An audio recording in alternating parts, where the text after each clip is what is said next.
I'm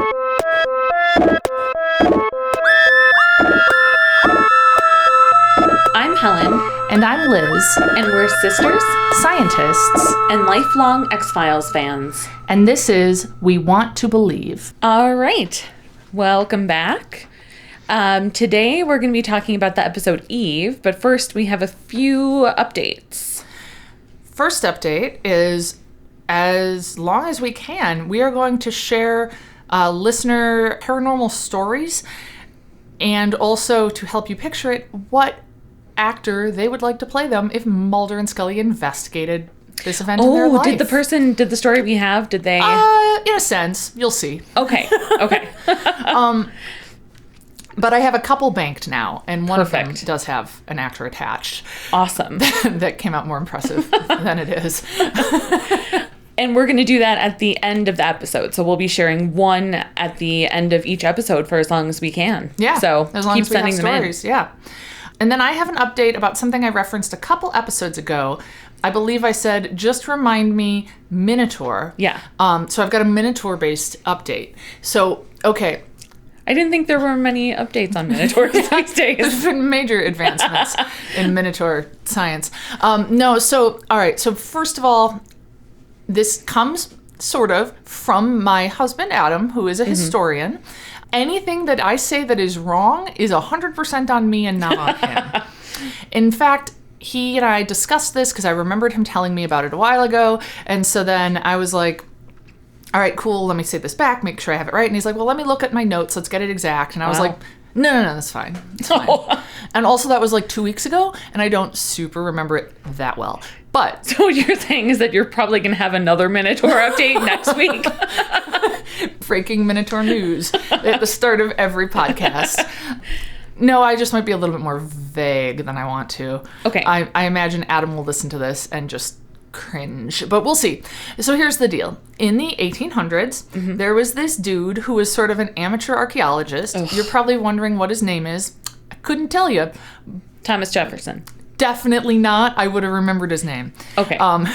I mean, he was an amateur archaeologist. Okay, I believe his first name may have been Jacob, but I don't know for sure.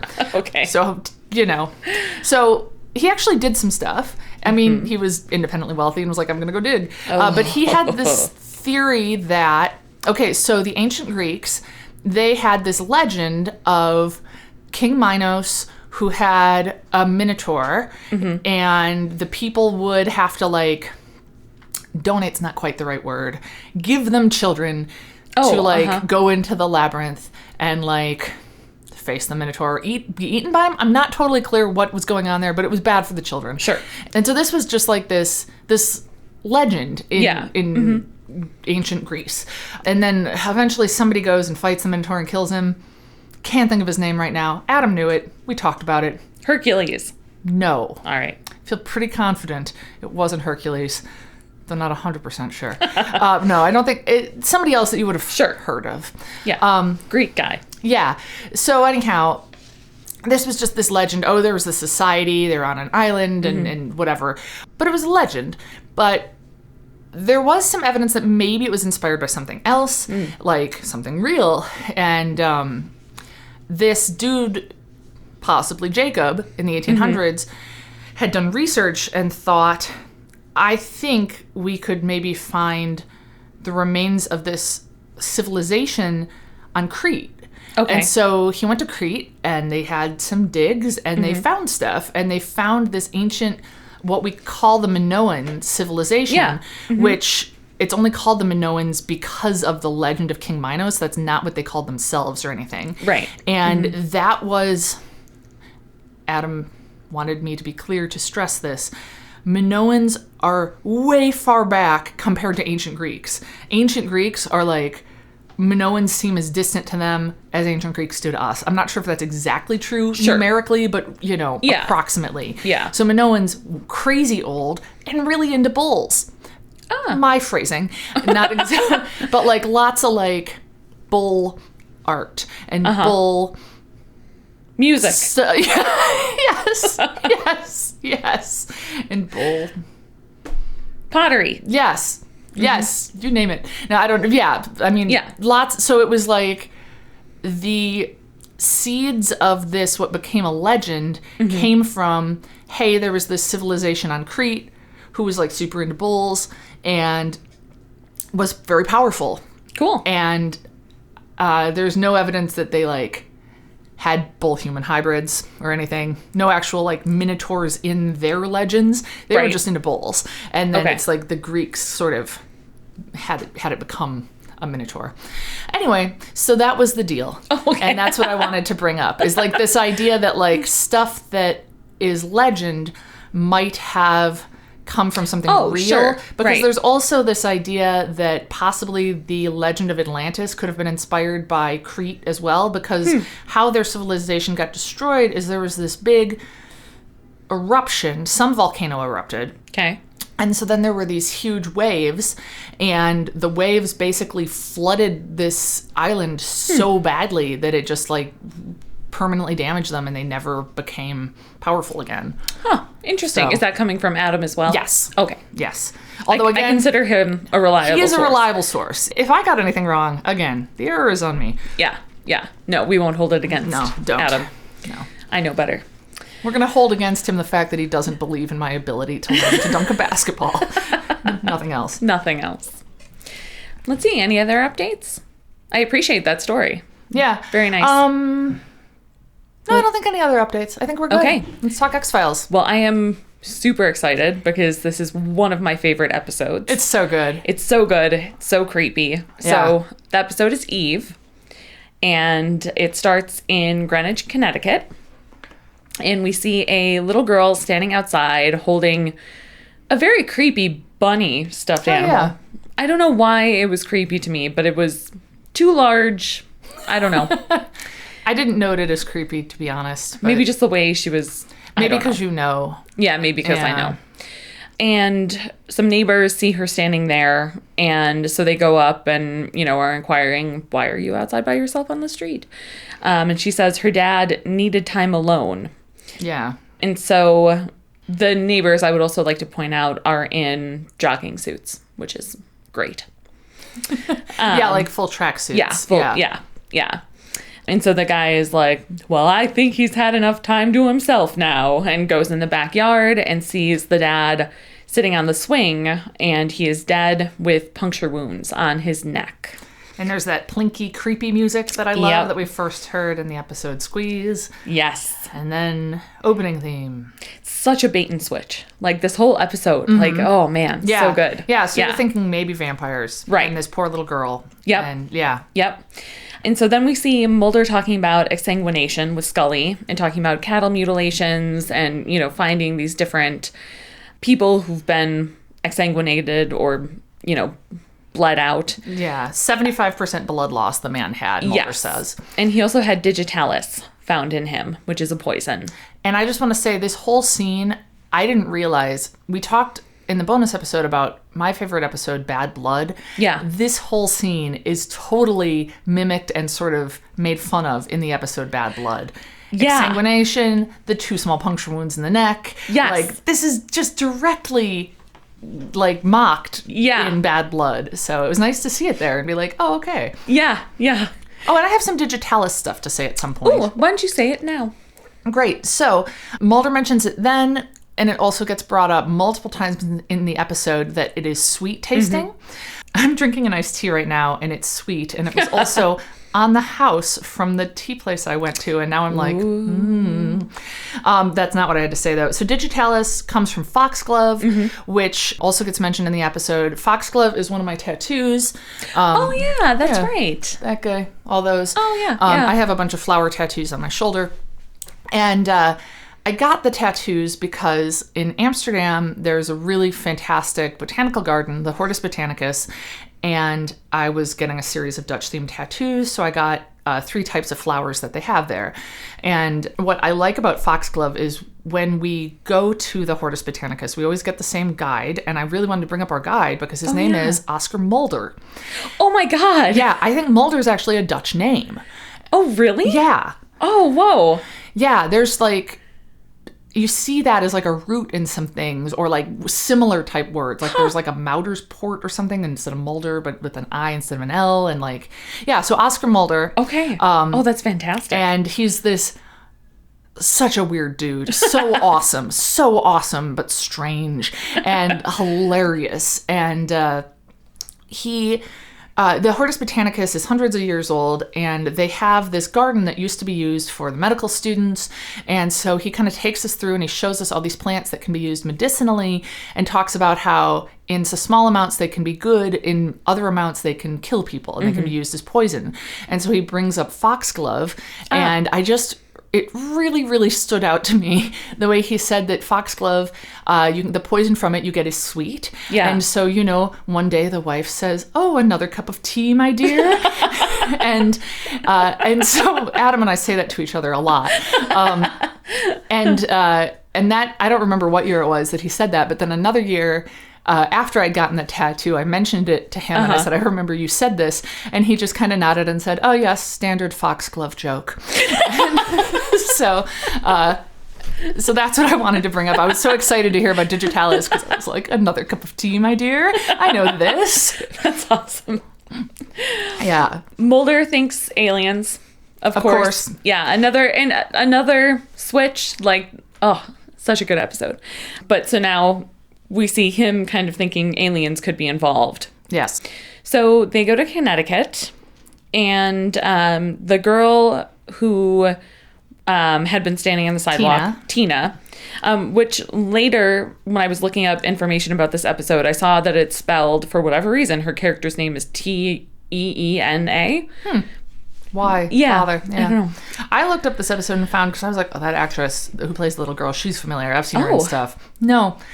Nothing. Oh. She was in one other thing, and that's it. Like, it was basically the X-Files, and then like a bit part in some like Little House on the Prairie thing or something like weird. that before. Huh. Yeah. That's almost creepier that she's familiar to you. It is. Yeah. Although it's probably just, I've watched this episode a lot.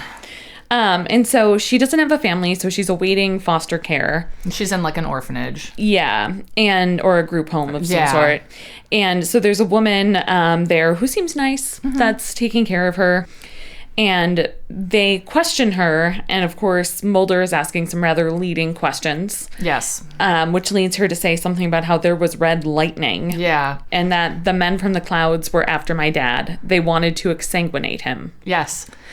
Sometimes I think, so Helen and I are sitting here, we're both holding our notes, and I sort of think if you compared our notes, they'd just be identical, because like that's exactly the part I quoted, and it's just following really well. Yeah. I think we watch it and we're very we have a good instinct for these things. We do have good instincts. Always take notes when they talk about exsanguination. That is a good life lesson. If anyone is talking about exsanguination, pay attention. Yeah, tell it to my students. They probably wouldn't. Do you talk about exsanguination in your classes? No, but sometimes I bring up real weird stuff that they don't seem phased. They don't seem phased. I don't know. So they get a call about another similar death in California. And everything was exactly the same. So the guy was exsanguinated and had digitalis in his system. So meanwhile, we see Tina in bed, and it's raining. And it's nighttime. It's nighttime. And someone takes her, basically. Yeah, she's abducted. Yeah, she's abducted. We see someone had been hiding in the closet, which is pretty creepy. And so someone takes her. So Mulder and Scully are in California, and with the Reardon family. Mm-hmm. And the girl at the Reardon house, whose name is Cindy, is identical to Tina. And so that's, weird. Yes. Yeah. Certainly. Very. And so they find out, they're kind of asking Cindy's mom weird questions. So like, was Cindy adopted? Right. Yeah. And her mom is like, what does this have to do with my husband being murdered or something? Yeah. Which is all fair. Yeah. And I think they have a picture of Tina and her dad, and she's like, "Who is this man with Cindy? Yeah, did he do something to Cindy?" That's when they're like, "No, this is the daughter of the other victim." Yeah, and they find out that Cindy's mom used in vitro fertilization at a center in San Francisco. The mom also, and I'm really pissed I didn't look this up. She said something like, "What are the odds that two people look?" Or Scully said this. I'm sorry. Odds that two people look identical and both see their fathers exsanguinated. Or no, I'm sorry. Scully. I'm way off. Scully was saying to Mulder then, as they're walking to the car, another walking to the car conversation, that, like, what if it's just basically coincidence Which that is they're just so like, insane. Yeah. Yeah. And Mulder says, what are the odds that two people look identical and both see their fathers exsanguinated? I was going to do those odds. I was going to try my best. But, like, here's my Number thing. of people exsanguinated, number of people that end up looking identical. But how do you find out number of people who look identical? No one looks identical, right? Like, randomly? Oh, I mean, I know there's, like, possible. those old-timey pictures and it looks like it's Nick Cage or something, but, like, I guess I would be curious. I think you should look into that. I will. Because I want to know. I will. Yeah. There will be follow-up. I also want to know how many people are exsanguinated. That seems like I'll take notes. Yeah. As I should when there's talk of exsanguination. Please. Thank you. Yeah. Yes. So they're concerned that Cindy could be next after they get the call that Tina has been abducted. Yeah. And so Mulder is watching outside their house while Scully goes to talk to the clinic, as she should. And she finds out that the Connecticut couple was there. So the family in Connecticut had also done in vitro at that clinic. And they had seen a Dr. Sally Kendrick. Who was nothing but a problem, the doctor tells them. She's Yes. not there anymore. She was found to be tampering with fertilized eggs and experimenting with eugenics. So that's not good. Nope, not good at all.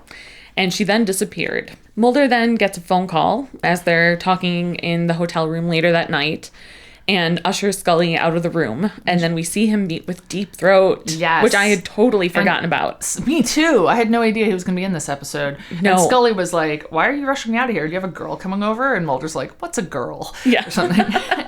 And yeah, it's Deep Throat. Yeah. Which it occurred, that's the first time it clicked for me. Scully doesn't know about Deep Throat. Does she? Oh, right. No. Yeah, like, if she knew about him, Mulder wouldn't have had to rush her out of that room. Unless she would have disapproved. Yeah, but I don't think that's the case. I don't think she knows about him. Yeah, I think you're right. I think at some point, he's mentioned getting information from someone before. Yeah, but she doesn't directly know. Yeah. And so Deep Throat tells Mulder about these Litchfield experiments, which are not actually something that happened, but based in all sorts of terrible reality. Mm-hmm. In which Cold War Russians were trying to breed their top scientists, and the U.S. followed suit. So they were trying to get the smartest and the best. Mm-hmm. So the boys were called Adam, and the girls were named Eve. This is where I would like to point out that your husband's name is Adam. Oh, yeah. And our mom's boyfriend's name is Eve, spelled Y-V-E-S. Yes, which will never not delight me and my mother. Yeah, Adam and Eve. It's really great. Yeah.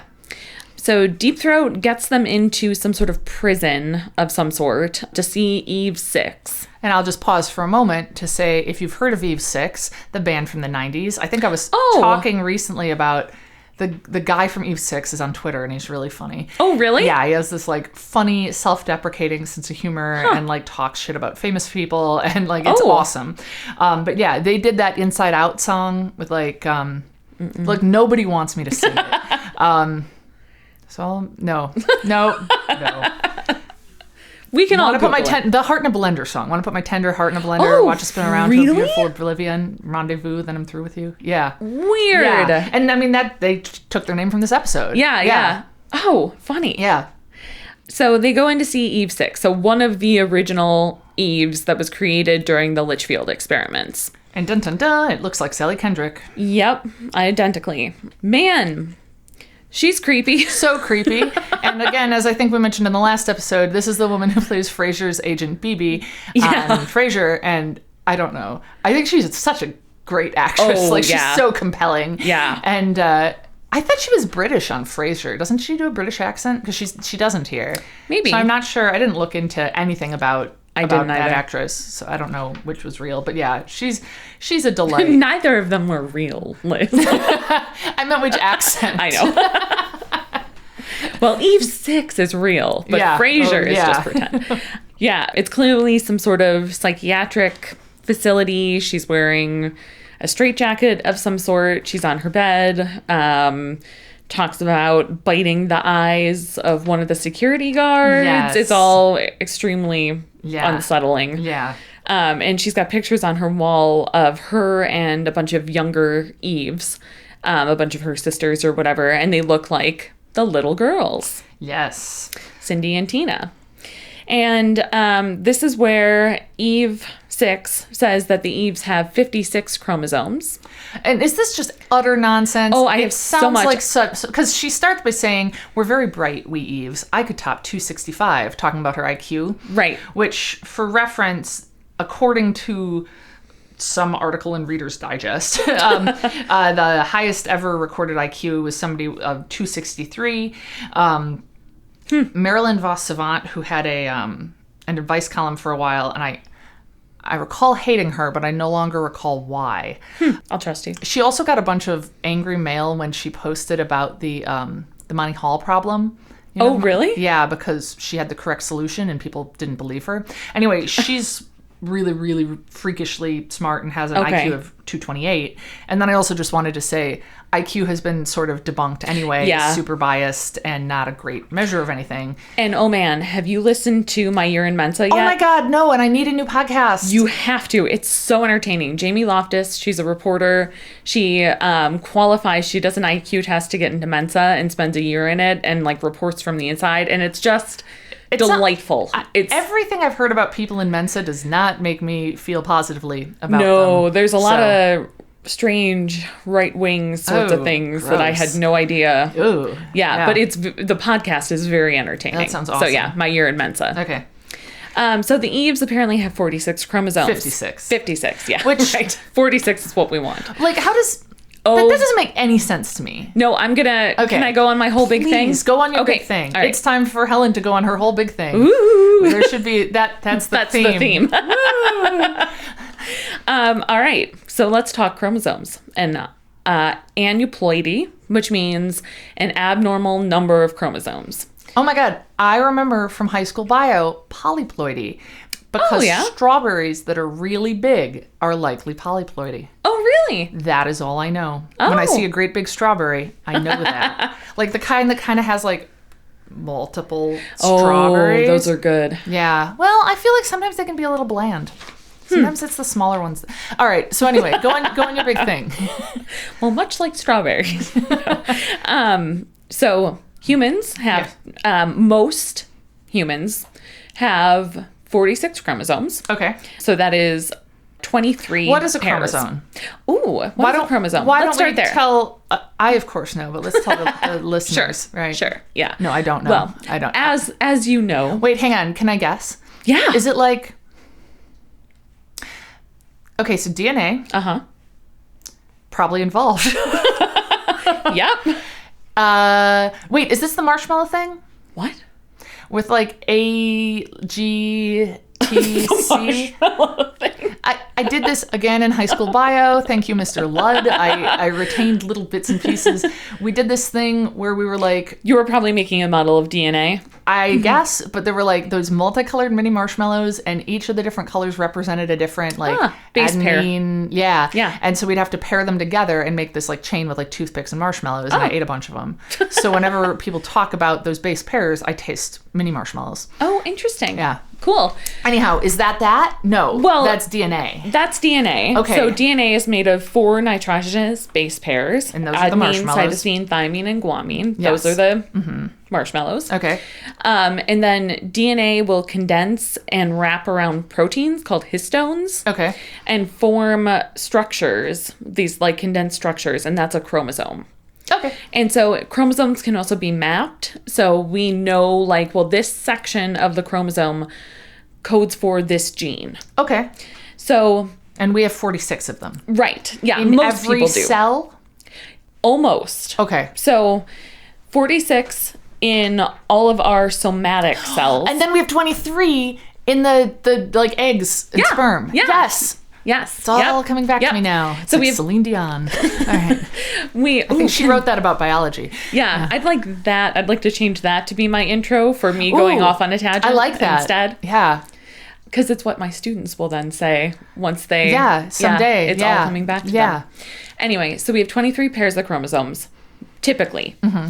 Sometimes some people will have 45, some people will have 47. Okay. Anything else is incompatible with life. Okay. So aneuploidy is the term for having not just 2 of each chromosome. So when you have either a monosomy, meaning you just have 1 of the chromosome, or you have a trisomy. Oh, I've heard of that meaning you have trisomy 3. something. Is that like Down syndrome? Yeah, trisomy 21 is Down syndrome. Okay. So people with Down syndrome have 3 copies of the 21st chromosome. Okay. All right. Right. Now, there are a decent amount of aneuploidies. Most of the ones that we see in people are trisomies, and most of those are with the sex chromosomes, so X and Y. Okay. And that's because everyone needs an X to live, but you don't need a Y. I'm sorry. Hang on. The X. Yeah. Is that a specific chromosome? It's the X. What the hell does that mean? Well, like you have chromosome 1, chromosome 2, and then you have an X. Wait, hold on. You have a number of chromosomes and then one of them is not a number, it's just an X. Yeah. No. Okay. All right. Hang on. Okay. So like eggs, they got 23 chromosomes. Yeah. One of them is the mysterious chromosome X. Yeah. It's the X-Files. All right. No, it doesn't get a number? No. Why not? But is it one of the 23? Yeah. Well, what number is it? 23 if you Okay, but want wait, so it to we don't have a, so we do have 1 through 22. Yes. And then the X. And then the X. Or the Y. Well, so you're going to have 2 because you remember we have 23 pairs. Well, no, I meant like in the sex cells or like in the sperm or the egg. Oh, right. Okay. Yes. All yes. Right. Mm-hmm. And so if you have, so everyone needs an X to live. Okay. You cannot live with just a Y. Okay. The X has very important things on it. Okay. But there are some people that just have one X. Okay. And no other, because remember, a pair. So like most women would have an X and an X. Most men would have an X and a Y. And I'm doing a big kind of like quotation shrug as I say the word most. I know you know that. Yes. I'm telling you. Yes. I can see her. Yeah. And so let's say I have XX. It's sometimes called Turner syndrome. Sometimes people are more prone to epilepsy and things like that. But it's also possible that you would never know. Okay. Or that you would have those things and not know why. Okay. Now, there can also be trisomies of that sex chromosomes. So, Triple X. yeah, that's one of them. Okay. Would be XXX. And I secretly kind of hope that I have that just because I think it would be neat. Well, you know that's the symbol of the city of Amsterdam. Oh, well then I hope you have it. Yeah. And if you like walk around town in Amsterdam, they have the little like posts that have the X's and stuff. It has nothing to do with the fact that prostitution is legal there. Right. It stands for like 3 historic values of the city.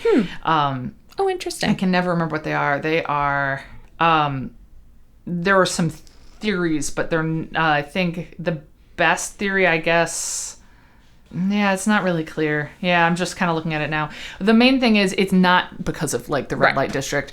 And one time we had a little free library that my in-laws made for us, and they put the Dutch flag on one side because they know I love the Netherlands, and then they put the Amsterdam flag on the other side, which is red and black and has 3 X's on it. And so our neighbors thought that it was a little free library for porn. And such a horrifying possibility. So I had to paint over the X's so that it was just some red and black stripes. So anyway, I'm so sorry for derailing that, but I needed to share it. Yeah. No, I understand. Yeah. So you can have 3 X's and you would almost never know. XYY is another option. Okay. And this is where we get into the whole idea that like, or part of how we get into the knowledge that sex is not binary, as most people would know it. We talked about the statistics of having red hair. Yes. Do you remember what it was? Oh, it's 2 or 3%. 1 to 2%. 1 to 2. Okay. But roughly the same amount of people that have red hair have the same percentage, have some sort of trisomy or monosomy in their sex chromosomes. Oh, interesting. Okay. So it's a decently large population. Certainly. Yeah. So XYY person also probably wouldn't know. XXY can cause some problems. Okay. So that can cause some heart conditions, I believe. I know it can also cause some like intersex traits, but I believe there's also like a health component that pops up. So anyway. Yeah. Trisomies in our other chromosomes, in 1 through 22, are almost always fatal. So they almost always cause miscarriage. Trisomy 21, or Down syndrome, is the most survivable, and people can go on to live long lives, like we know. 13 and 18 are the second most common, and those babies usually won't live much past birth. Yeah, gosh. And then any other trisomy causes miscarriage or fetal demise. I mean, like, it is not... It's really bleak. It's really bleak. Yeah. Yeah. So the idea that anyone could live with 10 extra. It's super absurd. It's super absurd. I like the idea that they... Unless it's like XXXXX. They say it's additional genes for strength, intelligence, and psychosis. Yeah. Like, I mean, again, I'm in no way a biologist, and I thought, this doesn't feel right. Yeah. It's not. Good instinct. I also want to say that this woman totally had some really... Eve 6 had some strong Renfield from Dracula vibes. Oh, yeah, she did. Smart, crazy, hanging out in a mental institution, being creepy in the dark, saying cryptic and important things. Oh, that totally didn't occur to me. You could totally see her, like, eating flies and whatever Renfield does. Absolutely. Yeah. Yeah. Good observation. So then we see Mulder and Scully watching Cindy's house again, and Cindy watching them back, which is mildly upsetting, creepy. And they know that, you know, it's likely that that other Eve, Sally Kendrick, is going to come and try to abduct her. So Right. And then I'm sorry. Then we see someone in her closet. In Cindy's closet. In Cindy's closet, yeah. Someone just came in to get Tina, but someone was waiting in Cindy's closet.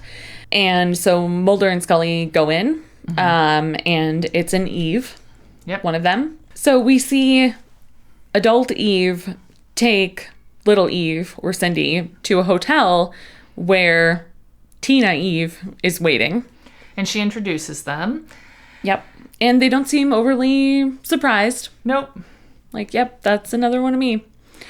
The hotel manager sees them and calls the police because they apparently had some sort of, alert or something. Yeah.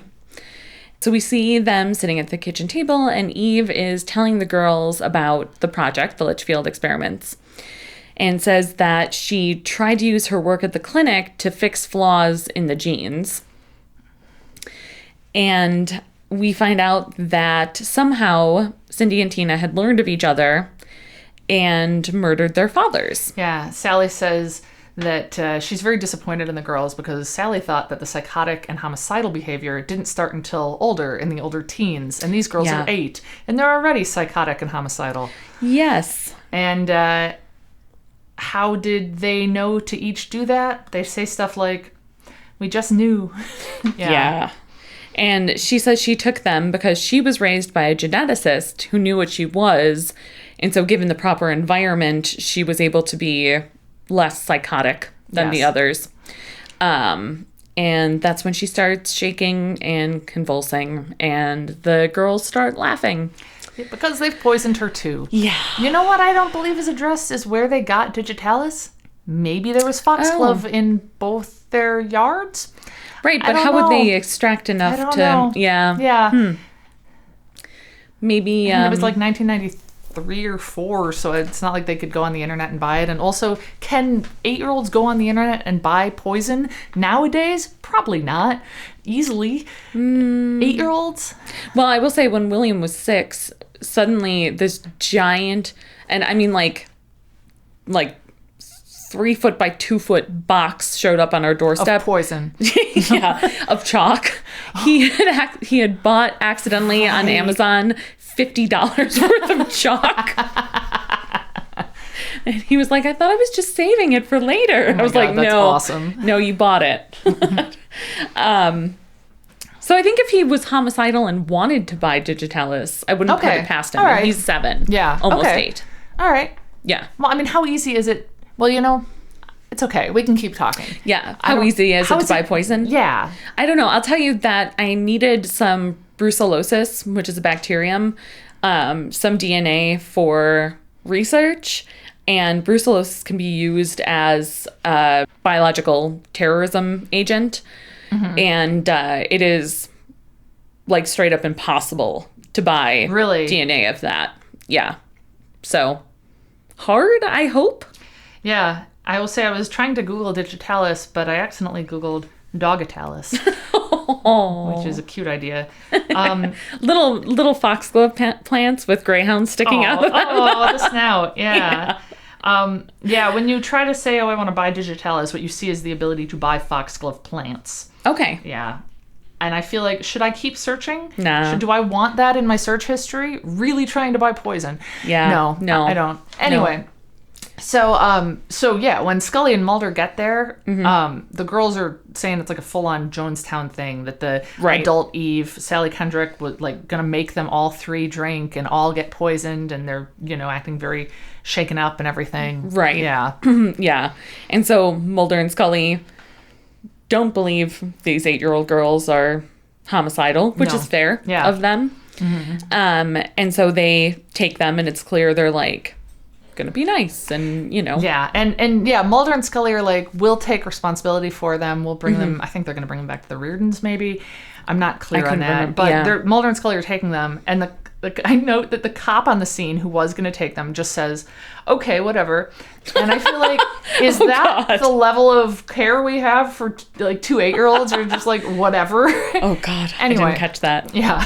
I also though kind of feel like I don't know. I'm not that surprised. Yeah. I could see that happening. And so they end up, what was it, like a rest stop? Yeah, they stop at a rest stop because the girls have to use the bathroom, they say. Right.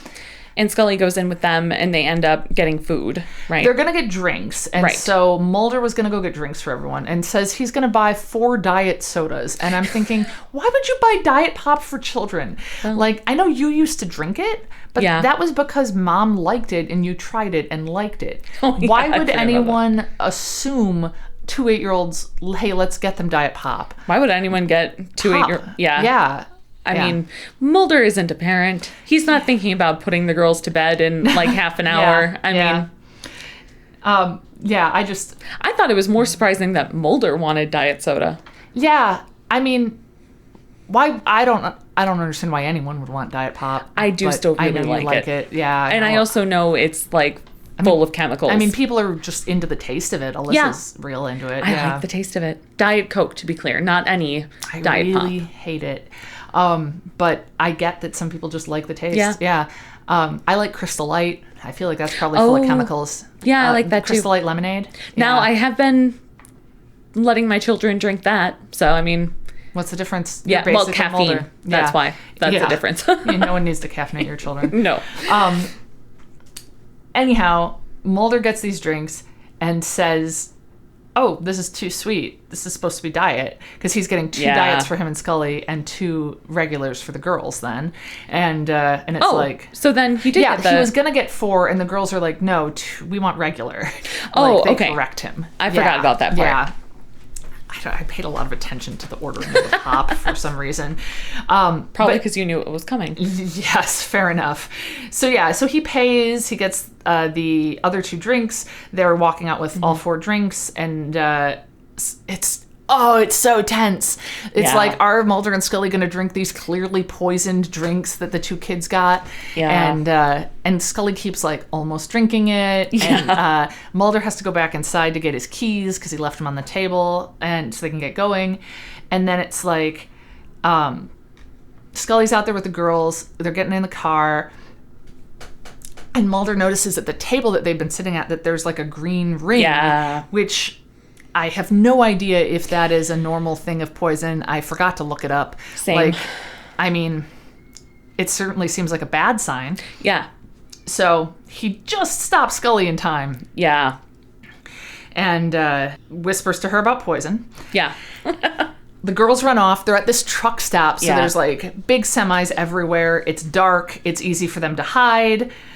Mulder gets them, but then a trucker thinks Mulder is abducting them, Yeah. which I feel like is a reasonable supposition when you see 2 8-year-old girls being chased by an adult man, Yeah. and they're telling you, like, save us. Yeah. It's hard to fault that guy. Yeah. Yeah. Yeah. And the girls run off again. The waitress says that some school kids just left on a bus. So at first, Mulder and Scully, it looks like they're going to think, uh-oh, they're on the bus. Right. And we see, nope, the girls were like hiding under a tarp on like is it on a boat or something? Something like that. Something Yeah. in the parking lot or, But haha, Mulder's got him. Yes. So, but not haha, ultimately, as we'll Right. see. Yeah. So that's kind of like the peak of the episode. Yeah. Like, there we go. The girls have been foiled. Right. Then it shows Mulder and Scully are talking to Mrs. Reardon. Did you find it a little disturbing how Mrs. Reardon was so like, she was never my daughter? And she's like burning a picture of her. Yeah. How could you like raise a girl till she's Yeah. 8 and be like, whatever, she was some evil other person. Right. She's still a child. Yeah. A child you raised. Like, my God. Yeah. Yeah. I found it very off-putting. I've- Although, I mean, she Right. did kill her husband. Right. But still, I know. I don't know. she gave birth to her. Have you ever read the book We Need to Talk About Kevin? No, but I know that it's about, like, the mom of someone who does a school shooting or something. Yeah. I have also never read it. Yeah, it looks too intense for me. Yes, but I want to have had read it, basically. Like, I want to have read it because I Yes. find that concept interesting, but maybe I'll wait until my kids are in their 40s. I don't know. Yeah, I mean, your kids are fine. Like, you don't... Yeah, no, they're more likely to become like dictators. They're I don't think that's especially likely either. Think about Hugo. He's so charming and adorable, but like, I mean, he's real bossy. He's a 4-year-old, Yeah. so I think that's pretty standard. Yeah. Yeah. I also don't think dictators are especially charming. Oh, no? I No. think they'd have to be. No, because at that point, they're dictators. They can do whatever they want. Well, right, but how do they get that way? Killing people? I think. Yeah. Yeah. Yeah. I mean, I don't know. Kim Jong-il, he didn't seem especially charming. No, that's No. true. Yeah. Anyway, I did think it was weird. She, like... Yeah, There's a super picture weird. of, like, the little girl and her dad, and the woman, like, rips it in half and takes the half of the little girl, throws it in the fire. Yeah. Yeah. That was really weird. Yeah. Although, again, who's to judge? So, And they make a mention of, like, we've got the girls in, like, a really good facility that'll, like, help them. yeah. And then they show that they're in the same facility as Eve 6. Yeah. Which is a super creepy, horrible place, which I would like to think is not even realistic anymore. I don't know if that's true. I'd Yeah. like to think that those sorts of institutions don't exist.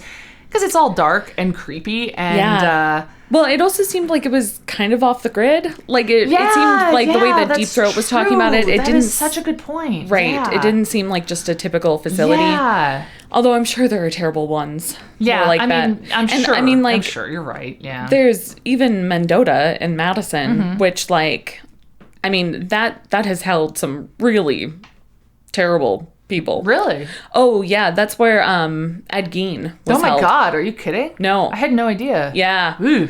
Oh my God. And I know people who have worked at Mendota, Mm-hmm. but they're professionals and don't talk about what Fair it was enough. like. So Yeah. I don't know. I just thought I don't know what it's like. If you're claiming this is a facility that's going to help anyone, Yeah, this place is no. not going to help anyone. This No. is for containment only. Although it was the early 90s. Yeah, I mean, anyway. Yeah. The point is, they're not going to be in there They're too not long gonna- no. anyway. Right. Because a so-called doctor shows up, and it's Eve 8. Yeah. One more adult Eve, who no one knew where she was. Yep. And she rescues Eve 6 and the little girls. Yeah. And you know what? Like, God, that would have made such another good episode. If Like they how came we, back? yeah, Yeah. like how we see Toombs come back after he's like Yeah. looking through the door, you know, like Yeah. to, man, I would have loved that. I'd love another Eve God, that is episode. so true. Yeah, but it's just kind of left like that. Yeah. I mean, maybe they all got treatment and are fine. Yes. Maybe that's why there isn't another one, because they're All fine now. all fine. Yes. Yeah. I mean, or maybe it's because these girls left acting, like for the real reason. Oh, or whatever, maybe. because they appear in nothing else, or it's just one actress. Oh, is it? I think. think it's just listed as one actress. Whatever. Either way, the kids, I mean, you'd need them, I guess, to make it work. So. Right. True. Yeah. Well, before we do our story, anything else about the episode? I don't think so. Okay. I'll do the story and then we can talk about what's up next. Perfect. So this story comes to us from a writer friend of mine on Twitter. Her name's Alma. And Alma says, I don't usually have dreams, or I don't remember them. It's not how my brain works. But I once had a terrible, realistic dream where I was in a car that was hit head-on by a semi. Ooh. Woke up screaming. Ooh. Never done that before. It was a different dream than any she'd ever had. Really scary, really realistic. 1 week later, hit head-on by a semi. Whoa. Yeah. Oh, that's creepy. Yeah. And, ooh. Yeah. And she said that it was like her and her boyfriend were scheduled last minute to see the Final Four in Portland. And they got into the car to drive overnight. She had started driving, and when they switched places, she reminded her boyfriend of her dream and said, be careful. And she said, even though I felt silly about it, I reminded him of that. God. And then the semi-driver fell asleep behind the wheel and hit them head on. Oh, my God. And she said that when she came to in the ambulance, because she'd been asleep at the time of the crash, the first thing she asked was whether it was a semi and if it was white. And the medic said yes and yes. Oh, my God. Oh, that's so creepy. Yeah. But she said actually it kept her calm amidst all the fear because she felt like she knew what was happening and she'd been warned. And her boyfriend, and her dog were all three okay. Oh, good. Yeah. What about the semi-driver? I didn't ask. Oh, okay. Wow. But yeah. Man. Yeah. But she said it felt more like something to warn her and like reassure her rather than be like scary and bad that she knew about it in advance. Well, but yeah, it's more that it scares me because of creepy dreams I have. Yeah, I know. But note that like you and I have creepy dreams all the time. She noted she never dreams, and this felt really different and really real. Woke up screaming like it wasn't a normal sort of dream, and she knew it felt different. Oh man, when was this? I do not know. Wow, not recently. Ooh. Wow. I asked her who she would like to play her on the X-Files. Yeah. And this is what I meant when I said, does she have a choice there, sort of? She said she would just want to make whoever it was playing her, the actress, be someone that Mulder would sleep with. That would be her priority, so that she could at least vicariously sleep with Mulder. I respect that. Yeah, I think that's actually what I said. Yeah. So. Yeah. Very, very respected. Man, well, thank you, Alma. That is super creepy. Yeah. I mean, in like a Mothman sort of way, you know? In a Mothman way. Oh, of course, Mothman predicts terrible events. Right. Yeah. Yes. Yeah. Yeah. Not like, yeah. There's no like wings and red eyes. Yeah, and I also got to be honest that I started thinking about Moth Monster Man from Aqua Teen Hunger Force and getting distracted by that for a second. Moth Monster Man, no. Oh, sweet, delicious light. Anyway. I forgot about that. Yeah. Cool. Like, how is it like that? So yeah, just wanted to share that. Yeah. Thank you, Alma. Great. Yeah. And please keep those weird stories coming. Yes, please. Creeping us out so we can creep out everyone else. Yep. The goal. That's why we do it. Fire is up next. Yes. Another very good one. Yeah. Yeah. Oh, I had one little mini update thing, response from a listener. The listener is our mother. And in the last episode when we were talking about haunted houses, and I was like saying how my fear is that someone could actually kill people and you wouldn't know. And you were like, yeah, for how long though before they were caught? Like 10 minutes. And our mother yelled at the radio or whatever that radio well, not radio, you know how she was listening to it in the car. I know, sorry. Yeah. Like that you can get a lot of killing done in 10 minutes. You can accomplish a lot. Well, so and she said this to me too. She called me on the phone. Okay. And I said, well, sure, but you can anywhere. Like, I don't think that's haunted house specific. Oh, okay. That's interesting. I don't feel like that's any different in a haunted house. So I was thinking actually back on what you said about what about the people you came with? And I'm thinking, well, they just kill all of them. You go in with like a group of 3 and then the psycho clown like kills like all 3 people. And then the other people are like, those people are totally getting killed. That sure is some really good effects. All right. Maybe. All right. Yeah. All right, yeah. Okay. Anyway, Yeah. Fire is up next. Fire's up next. And really good one. Yeah. Creepy British dude. Yep. I think he's Irish, isn't he? I don't remember. We'll find out. Yes. All right. See you next week. Bye. Bye.